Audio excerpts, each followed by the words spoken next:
Money Matters, brought to you by St. Germain Investment Management, leading investors since 1924.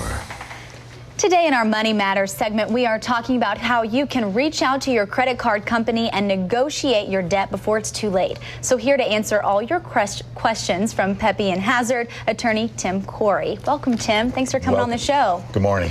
First, just generalize, how does someone go about negotiating their credit card debt? Well, the key is to be proactive. Contact your credit card companies first before you find yourself in a litigation situation or the credit card companies take legal action. So that would be to look at your current cash flow and determine whether or not you can meet those monthly payments. Okay, and I read, creditors really want to negotiate rather than get nothing out of this. So how do you explain to a viewer how they would go about really taking these steps to doing this when a credit card company is willing to work with you?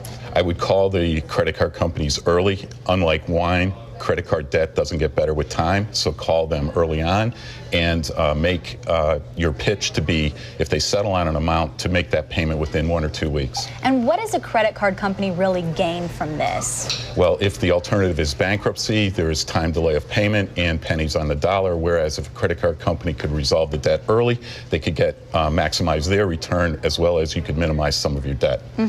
Once you start estimating how much you can pay, do you pay that? Do you offer less? What's your advice for that? My advice with that would be contact the credit card company. First, determine what amount you could make in a payment within 1 to 2 weeks. I think as a rule of thumb, most credit card companies would be willing to negotiate 50 to 60% off the debt if the payment were made in one or 2 weeks. Okay, once you're doing all of this, should you get proof of your agreement in writing? What are the steps that we should make sure that we take when we're going through this process? There would be two. One, make your commitment as to the amount of payment with the credit card company.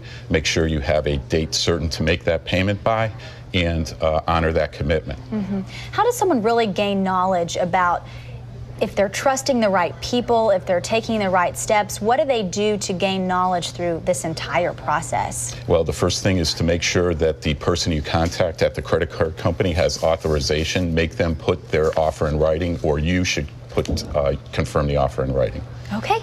Tim, thank you so much for coming on the show. We really appreciate it. We're going to send it over to Joe Fury with a look at the forecast. Hey, Joe.